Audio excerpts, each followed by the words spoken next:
नमस्कार स्टूडेंट्स, आज का हमारा जो सेशन रहेगा उसमें insert element of B tree कि बी ट्री में अगर कोई एलिमेंट इंसर्ट करना है या कोई एलिमेंट दे रखे हैं उनसे आप बी ट्री डिज़ाइन करना चाहते हो तो किस तरह से आप बी ट्री को डिज़ाइन करोगे।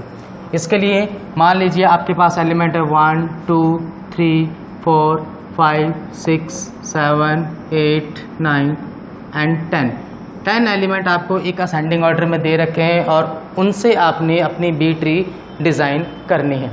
तो जब भी बी ट्री डिज़ाइन करने के लिए दी जाएगी तो हमें ये ज़रूर बताया जाएगा कि इस ट्री का ऑर्डर क्या है और किस ऑर्डर में हम बी ट्री को डिज़ाइन करेंगे। मान लीजिए कि बी ट्री का जो ऑर्डर है वो आपको 4 दे रखा है कि ऑर्डर 4 के अकॉर्डिंग आपने एलिमेंट बी ट्री में इंसर्ट करने हैं। तो सबसे पहले अपन बात करते हैं एक्चुअल में ऑर्डर क्या है। तो ऑर्डर का मीन अपन ये कह सकते हैं कि जब भी हम कोई ट्रीज डिज़ाइन करते हैं तो नंबर ऑफ नोड्स के जो चिल्ड्रन होते हैं वो आपके ऑर्डर कहलाते हैं। जैसे आपने एक नोड ले लिया और इस नोड के जो मैक्सिमम चिल्ड्रन होंगे वो 4 होंगे, यानी यहाँ पर बी ट्री जो डिज़ाइन करनी है उसके अंदर जो ऑर्डर 4 है यानी उसमें एवरी नोड जो डिज़ाइन होगा उसके मैक्सिमम जो चिल्ड्रन होंगे आप 4 डिज़ाइन कर सकते हो, यानी नंबर ऑफ़ जो नोड्स के चिल्ड्रन होंगे मैक्सिमम वो 4 होंगे। उसके बाद जो नेक्स्ट हमारी बात आती है वो ये रहती है कि इस ऑर्डर की मैक्सिमम की वैल्यू क्या रहेगी और मिनिमम की वैल्यू क्या रहेगी। यानी जब आप एलिमेंट इंसर्ट करोगे बी ट्री में तो उसमें मिनिमम की वैल्यू क्या रहेगी जिसके अकॉर्डिंग एलिमेंट इंसर्ट किए जाएंगे, या मैक्सिमम की वैल्यू क्या रहेगी जिसके अकॉर्डिंग एलिमेंट इंसर्ट किए जाएंगे। यानी सिंपली अपन ये कह सकते हैं कि अदर जो भी ट्रीज़ हैं उसमें आप एलिमेंट जो इंसर्ट कर सकते हो उसमें मैक्सिमम नंबर ऑफ़ 2 चिल्ड्रंस के अकॉर्डिंग एलिमेंट इंसर्ट करते हो। लेकिन बी ट्री के लिए कुछ केस ऐसा नहीं है, इसमें हमें मोर देन 2 से ज़्यादा हमें नंबर ऑफ़ कीज़ दी जाती हैं जिसके अकॉर्डिंग हम वैल्यू को इंसर्ट करते हैं। और यहाँ पर जो मैक्सिमम की वैल्यू रहेंगी या मिनिमम की वैल्यू रहेंगी वो कुछ ये रहेंगी। अगर आप मैक्सिमम की वैल्यू निकालना चाहते हो तो इसका फॉर्मूला जो रहता है P-1। यहाँ पर P जो है वो एक ऑर्डर है जो आपको ट्री में दिया होगा और यहाँ जो ट्री में ऑर्डर दे रखा है वो है 4, यानी मैक्सिमम की वैल्यू जो रहेगी 4 - 1 = 3, यानी मैक्सिमम की वैल्यू जो रहेंगी आपकी 3 रहेंगी।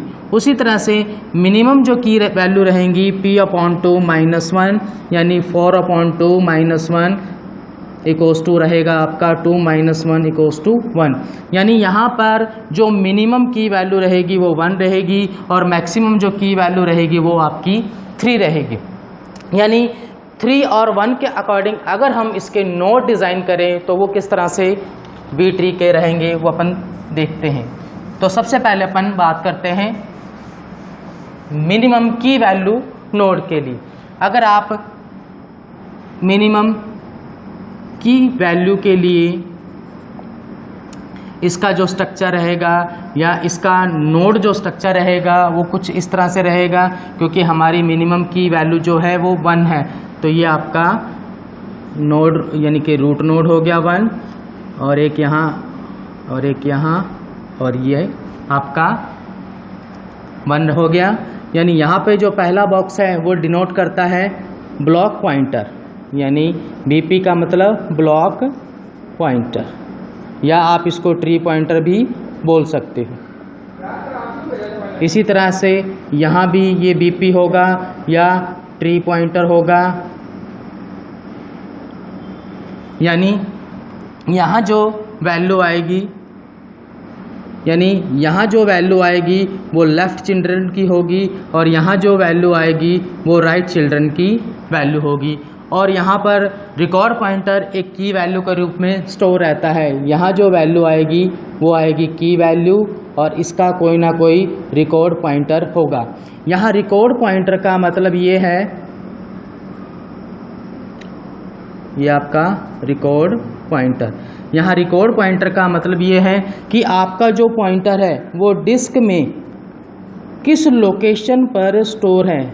यानी जो भी आपकी की वैल्यू यहाँ पर स्टोर है उसका इंडेक्स नंबर क्या है, उसकी लोकेशन क्या है आपकी हार्ड डिस्क में, आपकी डिस्क स्पेस में, तो वो इंडिकेट करेगा आरपी से, यानी रिकॉर्ड पॉइंटर।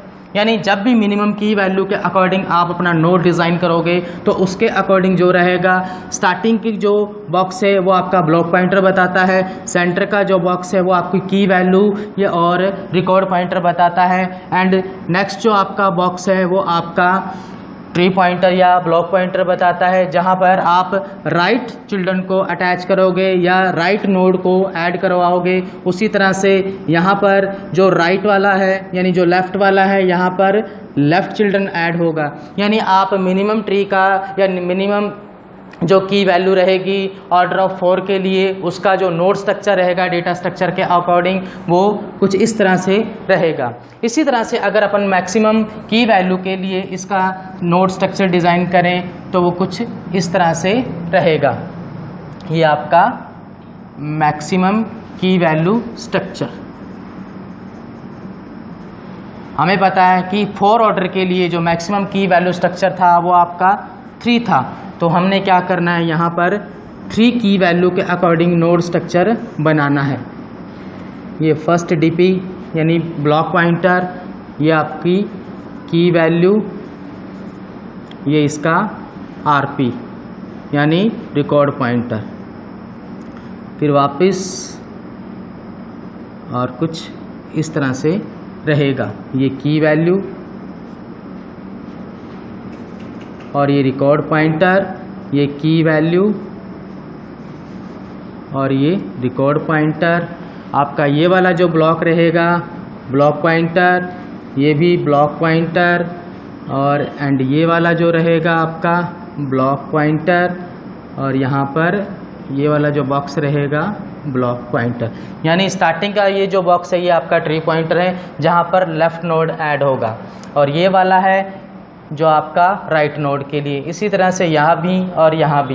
अब हमने देखा मैक्सिमम की वैल्यू स्ट्रक्चर जो होगी, ये पहला की वैल्यू रिकॉर्ड पॉइंटर, ये दूसरा की वैल्यू रिकॉर्ड पॉइंटर, ये तीसरा की वैल्यू रिकॉर्ड पॉइंटर। हमें बताया कि हमारा जो ट्री का ऑर्डर है वो 4 है, यानी नंबर ऑफ़ जो चिल्ड्रंस है नोड के वो आपके 4 हैं। तो पहला जो ऐड होगा वो यहाँ ऐड होगा, दूसरा जो ऐड होगा यहाँ, तीसरा जो ऐड होगा यहाँ, चौथा जो ऐड होगा यहाँ। यानी इस तरह से इस नोड की स्ट्रक्चर जो डिज़ाइन होगी वो कुछ इस तरह से रहेगी। अब यहाँ पर हमें ये चेक करना होगी कि पहला यहाँ आएगा, यहाँ आएगा, यहाँ आएगा, देन डिपेंड करता है वो किस तरह से डिज़ाइन होगा। ये चेक किया जाएगा आपकी की पॉइंटर या की वैल्यू से। अगर की वैल्यू से आपका जो नोड है वो लेस देन है तो वो यहाँ आएगा, अगर वो यानी लेफ़्ट साइड में आएगा, अगर वो ग्रेटर देन है तो वो आपका राइट में आएगा। तो उसी तरह से की वैल्यू सेकंड जो बॉक्स है, यानी अगर इसको बॉक्स 1, बॉक्स 2 और बॉक्स 3 माने तो 1 बॉक्स की लेफ़्ट में वो आएगा जो की वैल्यू 1 से छोटी होगी। उसी तरह से बॉक्स 2 से जो अगर छोटा होगा वो यहाँ आएगा, बॉक्स 2 से जो बड़ा होगा वो यहाँ आएगा, एंड इसी तरह से बॉक्स 3 से जो होगा वो यहाँ आएगा। यानी यहाँ पर जो आपका बीपी दे रखा है या आपका ब्लॉक पॉइंटर दे रखा है, या आप ये कह सकते हो ये ट्री जो पॉइंटर दे रखा है, इसका मीन ये है कि जो भी नेक्स्ट एलिमेंट या नेक्स्ट चिल्ड्रन ऐड होगा वो आपका ब्लॉक पॉइंटर या ट्री पॉइंटर से ऐड होगा।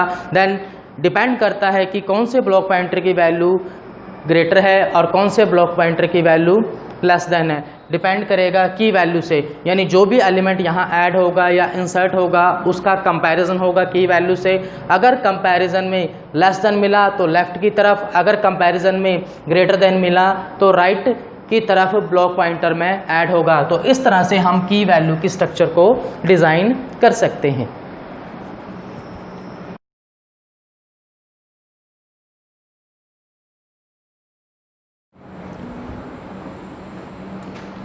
Insert element of B tree. अब जैसे हमें एलिमेंट दे रखे हैं 1 to 10 जो कि एक असेंडिंग ऑर्डर में है। अगर इन असेंडिंग ऑर्डर में अगर अपन एलिमेंट को लेकर बी ट्री जनरेट करते हैं या बी ट्री क्रिएट करते हैं या डिज़ाइन करते हैं तो कुछ इस प्रकार से होगी, जिसका ऑर्डर हमें 4 दे रखा है। जैसा कि हमने पढ़ा कि मैक्सिमम की वैल्यू आपकी यहाँ 3 है एंड मिनिमम जो की वैल्यू है आपकी वो यहाँ 1 है। तो उनका यूज़ करते हुए अगर हम ट्री डिज़ाइन करते हैं तो कुछ इस तरह से रहेगी। सबसे पहले हमने मैक्सिमम की वैल्यू के अकॉर्डिंग नोड डिज़ाइन किए, तो ये आपका मैक्सिमम की के अकॉर्डिंग आपका नोड डिज़ाइन हुआ। ये आपका ब्लॉक पॉइंटर,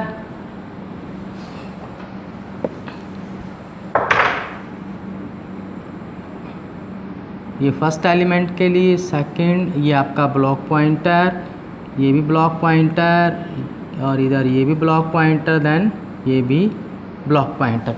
यानी स्टार्टिंग में एलिमेंट 1 इंसर्ट। जब पहला एलिमेंट इंसर्ट होगा तो मैक्सिमम की वैल्यू 3 के लिए, क्योंकि ट्री का ऑर्डर 4 है, तो इसके अकॉर्डिंग आपने मैक्सिमम की वैल्यू के अकॉर्डिंग 3 नोड पॉइंट लिए। तो सबसे पहले 1 इंसर्ट होगा जो कि यहाँ होगा, उसके बाद 2 इंसर्ट होगा, पहले 1 और 2 का कंपैरिजन होगा। अगर 2 1 से स्मॉल है तो लेफ़्ट साइड आएगा, अगर 2 1 से ग्रेटर है तो राइट साइड आएगा। तो हमने चेक किया कि 2 जो है वो ग्रेटर देन है 1 से, इसलिए ये जो इंसर्ट होगा वो राइट साइड में होगा। इसी तरह से जब 3 इंसर्ट होगा तो 3 का कंपैरिजन किया जाएगा 2 के साथ। अब ये 3 इंसर्ट होगा तो 3 का कंपैरिजन होगा 2 के साथ, ये 2 से ग्रेटर देन आया 3, तब 3 इंसर्ट जो होगा वो भी इसके राइट साइड में होगा। इस तरह से आपने 1 2 3 एलिमेंट को डी ट्री में इंसर्ट कर दिया। नेक्स्ट एलिमेंट आता है आपका 4। जैसे ही 4 इंसर्ट होता है तो नोड के अंदर इसको स्पेस नहीं मिलता या स्पेस प्रोवाइड नहीं होता, तो इस कंडीशन में ये क्या करेगा, यहाँ पर सबसे पहले स्पेस क्रिएट करेगा। तो स्पेस क्रिएट करने के लिए हम 1 2 3 जो रूट एलिमेंट है एंड 4 इसका एवरेज लिया जाएगा। एवरेज लेने पर हमने देखा कि इसका एवरेज जो आएगा 2 या 3 आएगा। अगर मैं लेफ़्ट की बात करता हूँ तो 2 रहेगा, अगर मैं राइट की बात करता हूँ तो 3 रहेगा। तो इसके अकॉर्डिंग अपन क्या करते हैं, हमेशा लेफ़्ट साइड को चूज़ करते हैं ताकि ऑर्डर पेयर पूरा किया जा सके। तब लेफ़्ट के अकॉर्डिंग अगर बात करें तो हम 2 को सिलेक्ट करते हैं। अब यहाँ से 2 जो एलिमेंट का पेयर है या 2 एलिमेंट का जो नोड है यहाँ से स्प्लिट होगा। जैसे 2 स्प्लिट होगा तो इसकी जो स्ट्रक्चर रहेगी कुछ इस तरह से रहेगी। ये आपका 2 यहाँ से स्प्लिट हुआ, ये पहला, ये 2 यहाँ आ गया, उसके बाद यहाँ खाली नोड और कुछ इस तरह से। यहाँ पर मैं 3 नोड्स या इसलिए क्रिएट कर रहा हूँ क्योंकि मेरी मैक्सिमम जो ट्री वैल्यू है या की वैल्यू है वो 3 है। उसके बाद 1 जो आएगा आपका यहाँ सेट हो जाएगा, ये आपका 1 आ गया। उसके बाद 1 के बाद आपका 3 आया, 3 कुछ यहाँ सेट हो जाएगा, ये आपका 3। उसके बाद जैसे ये 2 स्प्लिट हुआ देन 4 आएगा, 4 2 से ग्रेटर देन है जो कि यहाँ पर आपका इंसर्ट हो जाएगा। तो इस तरह से एलिमेंट जो इंसर्ट हुए हैं या 4 एलिमेंट जो इंसर्ट हुआ है वो यहाँ पर इंसर्ट हो जाएगा। यहाँ पर मैं एक बार 3 की इस वैल्यू को ले लेता हूँ ताकि नेक्स्ट जो एलिमेंट इंसर्ट हो वो आसानी से इसमें इंसर्ट हो सके। तो यहाँ पर जो रूट नोड है आपका, यहाँ पर अभी भी 2 नोड खाली हैं इसमें, इसी तरह से 1 में भी एक खाली है, 3 4 और यहाँ भी एक खाली है। उसके बाद जैसे ही आप 5 को इंसर्ट करते हो तो यहाँ 5 आता है। जैसे 5 इसमें इंसर्ट होगा तो सबसे पहले 2 के साथ कंपैरिजन होगा। 2 के साथ कंपैरिजन होने पर यानी रूट नोड के साथ कंपैरिजन होने पर ये चेक होगा कि 5 जो है रूट नोड से ग्रेटर देन है, इसलिए राइट में कहीं ना कहीं ऐड होगा। जैसे राइट में आया 3 मिला, 3 के साथ फिर कंपैरिजन हुआ तो इसी से शॉर्ट आउट हो गया कि ये राइट में कहीं ना कहीं एडजस्ट होगा। तो राइट में 4 के बाद स्पेस जैसे ही प्रोवाइड होता है यहाँ पर ये 5 इंसर्ट हो जाता है। इसी तरह से इसका नेक्स्ट एलिमेंट जब 6 इंसर्ट किया जाता है तो हमने देखा यहाँ पर जब 6 इंसर्ट होने के लिए आता है तो यहाँ पर नोड वैल्यू जो है वो ओवरफ्लो मिलती है। जैसे ही ओवरफ्लो मिलेगी तो हमने करना क्या है कि इसमें से किसी न किसी एलिमेंट को ब्रेक करना होगा ताकि नया नोड क्रिएट हो सके और 6 एलिमेंट को यहाँ इंसर्ट किया जा सके। तो नए इस एलिमेंट या इस स्ट्रक्चर को ब्रेक करने के लिए हम क्या करते हैं, 3, 4, 5 एंड 6 का एवरेज निकालते हैं। हमने चेक किया, इसका एवरेज जो आएगा 4 एंड 5 आएगा। तो जैसा कि हमेशा लेफ़्ट एलिमेंट का ही सिलेक्शन करते हैं, तो लेफ़्ट में 4 आया तो हम क्या करते हैं, यहाँ से 4 को ब्रेक करते हैं। जैसे ही 4 ब्रेक होगा तो वो स्प्लिट होके यहाँ ऐड हो जाएगा, क्योंकि अभी भी रूट नोड में 2 का स्पेस बाकी है, इसलिए 2 एलिमेंट्स यहाँ पर आसानी से ऐड किए जा सकते हैं। जैसे ही इसमें 4 यहाँ स्प्लिट होगा तो 6 इसके अंदर इंसर्ट हो जाएगा, तो नई जो पोजीशन रहेगी वो कुछ इस तरह से रहेगी। ये आपका 2, यहाँ आपका 4 ऐड हो गया, अभी भी एक स्पेस बाकी है और 2 से 1 छोटा है, देन 1 यहाँ आ जाएगा। ये आपका 1 और अभी भी 1 के पास प्रॉपर स्पेस है और 3 2 से बड़ा है जो कि यहाँ ऐड हो जाएगा आपका। ये 3 के पास अभी भी स्पेस है। 3 के बाद नेक्स्ट एलिमेंट आता है आपका 4 जो है आपका 4 स्प्लिट हो गया। उसके बाद 5 एंड 6 यहाँ पर आपका जो एलिमेंट आएगा 5 एंड 6 इंसर्ट हो जाएगा। तो नई जो स्ट्रक्चर रहेगी इंसर्ट होने के बाद वो ये रहेगी।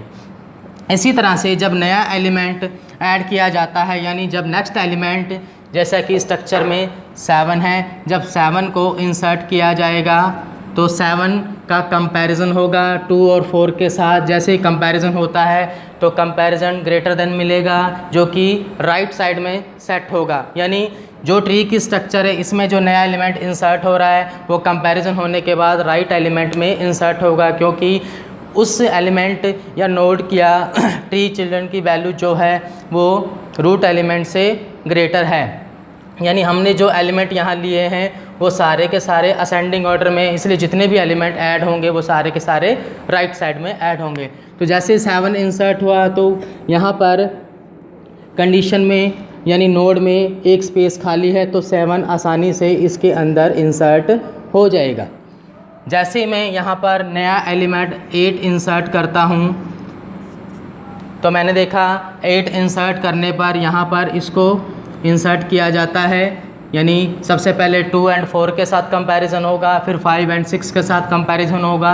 जैसे कंपैरिजन के अकॉर्डिंग ग्रेटर मिला तो यहाँ उसको स्पेस प्रोवाइड होता है कि यहाँ जाके कहीं ना कहीं 8 एलिमेंट इंसर्ट होगा।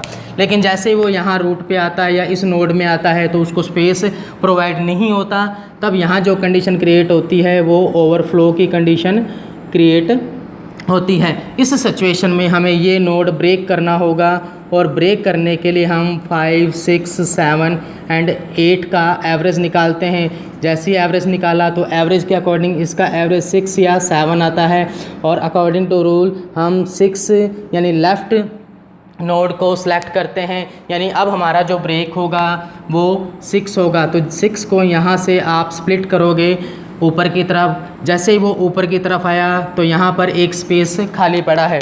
जैसे ही एक स्पेस खाली पड़ा है जो नई स्ट्रक्चर रहेगी वो कुछ इस तरह से रहेगी। ये आपका 2,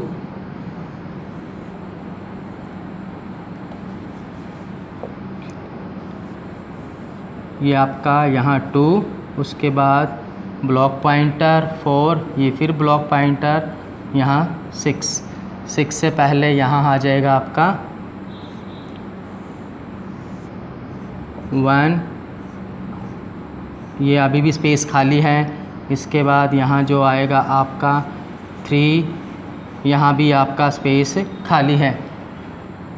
3 के बाद नेक्स्ट बचता है 5 जो आएगा 4 से ग्रेटर है, वो इस नोड पे कहीं ना कहीं ऐड होगा। ये आपका आया 5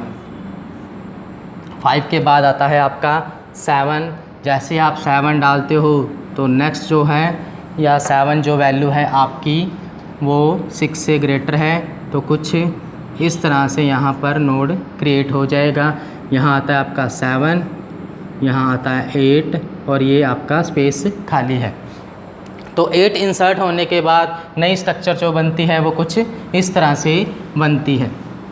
अब आपने जैसे देखा कि यहाँ पर नंबर ऑफ़ रूट जो हैं यानी की वैल्यू जो है 1 2 3, आपकी मैक्सिमम की वैल्यू जो है वो 3 है, यानी यहाँ भी अब नया बंदा ऐड या नया एलिमेंट ऐड नहीं हो सकता। उसी तरह से यहाँ भी नंबर ऑफ़ चिल्ड्रन जो हैं आपके 4 हैं, तो इसके अकॉर्डिंग जो भी नया पर्सन या नई जो वैल्यू इंसर्ट होगी या तो यहाँ होगी, यहाँ या फिर यहाँ होगी। तो इसके अकॉर्डिंग नेक्स्ट जो एलिमेंट आपका बचता है 9। जब 9 को इंसर्ट किया जाता है तो सबसे पहले 9 का कंपैरिजन होगा 2 के साथ। जैसे 2 के साथ कंपैरिजन हुआ तो राइट साइड के अकॉर्डिंग यानी जो वैल्यू कंपैरिजन है 9 ग्रेटर देन है, तो 9 जो भी ऐड होगा वो हमेशा या राइट साइड में कहीं होगा। फिर 4 के साथ कंपैरिजन 6 के साथ, जैसे 6 के साथ कंपैरिजन होता है सीधा 9 यहाँ आता है। यहाँ आने के बाद 7 और 8 के साथ कंपैरिजन होगा, देन पोजीशन मिलने के बाद 9 यहाँ पर इंसर्ट हो जाएगा। यानी 9 इंसर्ट होने के बाद जो इसकी पोजीशन रहेगी वो कुछ इस तरह से रहेगी। अब आपका नेक्स्ट एलिमेंट जो बचता है वो है 10। जैसे ही आप इसमें 10 को इंसर्ट करते हो तो 10 का कंपैरिजन 2 के साथ होगा, ग्रेटर मिला, 4 के साथ होगा, ग्रेटर मिला, 6 के साथ कंपैरिजन हुआ, ग्रेटर मिला, तो यहीं कहीं आके आपका 10 ऐड होगा। तो जैसे यहाँ 10 ऐड होता है या इंसर्ट होने की पोजीशन पे आता है तो यहाँ देखा फिर कंडीशन या ये वाला नोड इसको ओवरफ्लो मिलता है। जैसे नोड ओवरफ्लो मिला तो ये यहाँ इंसर्ट नहीं होगा, तो उस कंडीशन में हमें करना क्या होगा, इस नोड को ब्रेक करना होगा। ब्रेक करने के लिए 7 8 9 और 10 की एवरेज निकालते हैं। जैसे मैं इनकी एवरेज निकालता हूँ तो जो एवरेज आएगी आपकी 8 या 9 आएगी। तो हमने फिर लेफ़्ट साइड के पेयर को या लेफ़्ट साइड के चिल्ड्रन को चूज़ किया, नोड को चूज़ किया। चूज़ करने के बाद अब हम 8 को यहाँ से स्प्लिट करेंगे। जैसे 8 यहाँ स्प्लिट होगा ऊपर की तरफ, यहाँ आपका 8 आ गया। जैसे यहाँ ऊपर की तरफ 8 आता है तो यहाँ पर कंडीशन आपको ओवरफ्लो मिलती है। जैसे कंडीशन ओवरफ्लो मिली तो ऊपर वाले इस नोड को ब्रेक करना होगा।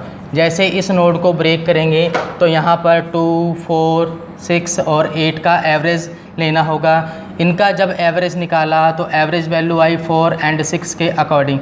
या तो हम 4 को सिलेक्ट करेंगे या फिर हम 6 को। तो इसके अकॉर्डिंग जब आप सेलेक्ट करते हो तो हमेशा लेफ़्ट नोड को किया, तो यहाँ से अब जो स्प्लिट होगा 4 यहाँ से ऊपर की ओर स्प्लिट होगा। जैसे ये ऊपर की ओर स्प्लिट हुआ तो यहाँ पर ये ब्रेक होगा। ब्रेक होने के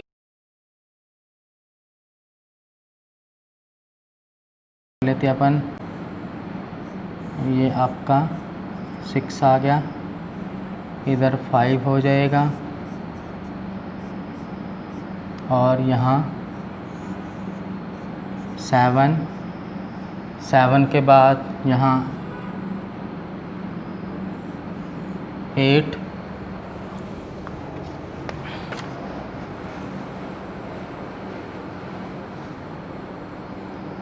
यहाँ आपका 8 स्प्लिट होके यहाँ आ गया था 8,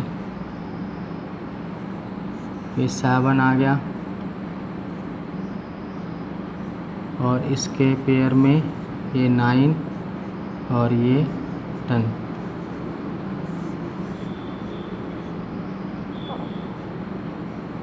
ये आपका 10। तो नई जो स्ट्रक्चर बनेगी कुछ इस तरह से डिज़ाइन होगी। यानी 10 जो एलिमेंट होगा इंसर्ट होने के बाद जो पोजीशन होगी आपकी ये रहेगी। यानी नंबर ऑफ़ चिल्ड्रंस जो हैं 1 2 3 4 आपके नंबर ऑफ़ चिल्ड्रंस हैं।